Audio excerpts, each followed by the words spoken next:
Hi, my name is Rachel Ellsworth, and I'm a speech-language pathologist and owner of Speech Corner, and I'm here today to demonstrate links, which is a comparing and contrasting of attributes game. And this game is geared for students ages 7 and above, which is second grade and above, or those functioning at about that level. And so this is a wonderful game that targets learning about adjectives, for noun elaboration, increasing categorical thinking, enhancing your comparing and contrasting of abilities, and to stimulate discussion and persuasion skills. So how it works is when you open the box, you're going to get one game board, you're going to get 4 game markers, you're going to get 48 attribute cards, and you're going to get 65 photo cards. And these are cardboard, thicker, durable, and they have links on the back side and a photograph on the front. And then you're also going to get 4 racks to hold your photo cards. So students can play this game. Up to 4 can play at a time. So to start off, you would take the game markers and you would place them on the start and finish square.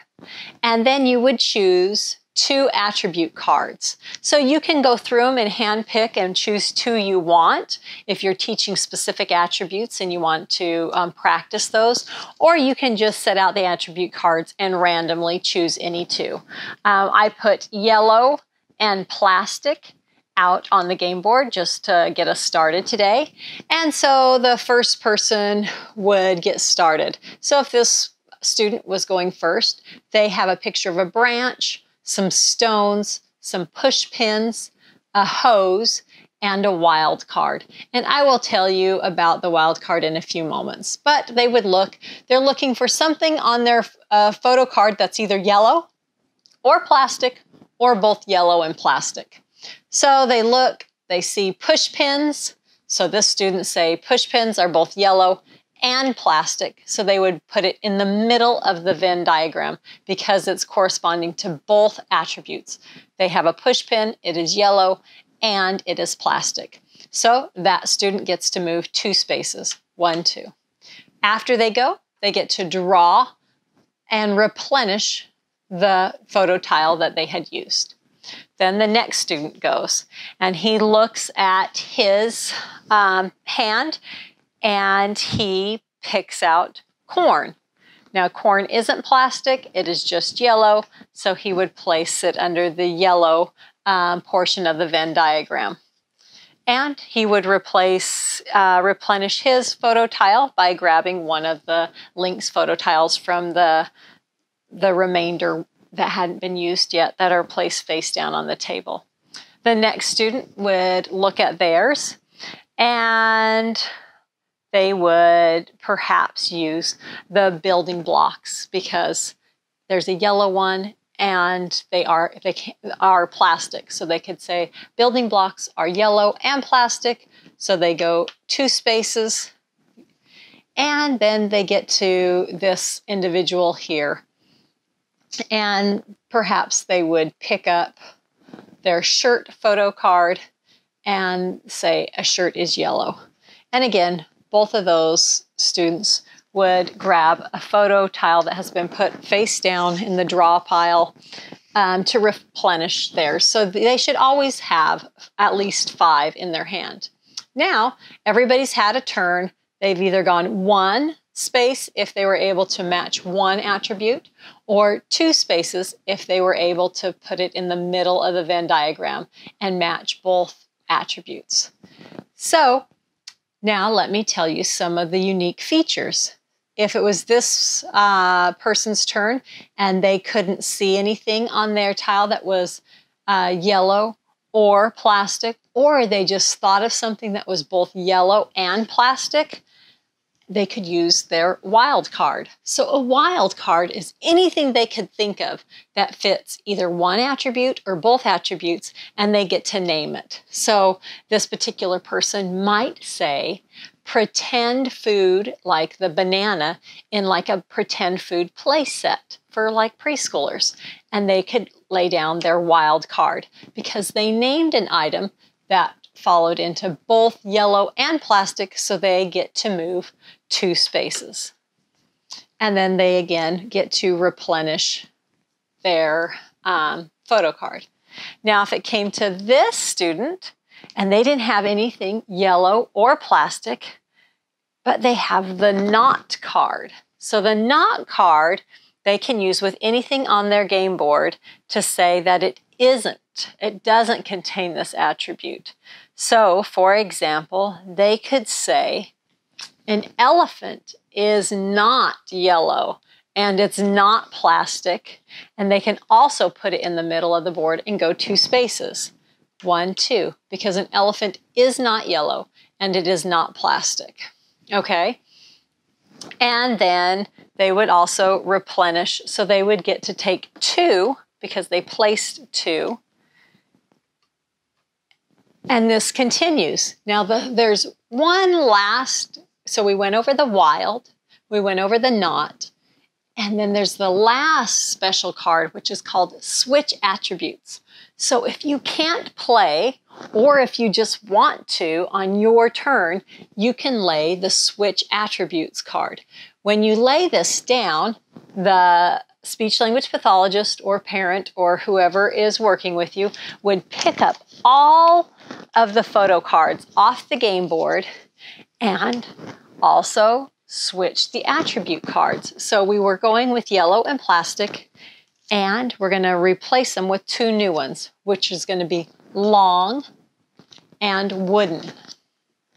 And then that student gets their turn and they say a ruler. A ruler is long and it is wooden. And then they pick a card to replace their photo card. And then the next student would go and say they didn't have anything that they felt was long or wooden. Then they would just draw a card and put it on their rack. And so they would have 6 tiles. And so if you can't play at all, you just draw a photo tile and the game continues with the next person. However, that happens very rarely because, like I said, you have the wild card where you can just name something that fits one or the other attribute or both of them. You have the not card that you can place with any item that does not fit one or both attributes. And you have the switch attribute card. So you can lay the switch attributes, you switch the attributes, and then you get a chance to play. As you play, you move once for if you're able to match one attribute. You get to move twice, 2 spaces, 2 squares, if you're able to go in the shaded part of the Venn diagram, which on this board is the purple portion. You get to move 2. And so that's how the game continues until the first person goes around the game board and reaches finish, then they win. However, there are 3 unique corners that just add excitement to the game. The first corner that a student could potentially land on, they're not always going to land on it, but they could land on it, is called dump and draw. And the student would take and dump their entire hand and put it face down, and they would draw 5 new tiles. So this keeps things exciting. So if you didn't like your hand, this is the perfect opportunity to land on there because you get to dump your hand and draw 5 new ones. Another space on the board says switcheroo. Perfect opportunity for the player that lands on it to switch with any player. So they would take their tiles, hand it over, and that player would switch tiles with them. The kids really enjoy that one. And the third special square on the board is called construct a sentence. And this is perfect for them learning to use the attributes grammatically in a sentence. So for noun elaboration. So what they would do is if they landed on that square, they would look at what was on the board, and they could pick 2 items on the board and use those items along with the corresponding attributes to form a sentence. So, for example, if they picked up the building blocks, and if you remember, this was laid down and the attributes were yellow and plastic, the student would say, they're called building bricks, excuse me. The student would say, I built a tower with the yellow plastic building brick. And then they could move 2 spaces because they use both the word yellow and plastic in the sentence to describe the building brick. Then they get to pick 1 more card. So say they picked the shirt card, and the shirt didn't fit under plastic because shirts aren't plastic, but it did fit under the yellow card. And they could say, I wore a yellow shirt to school today. And then they would move 1 space.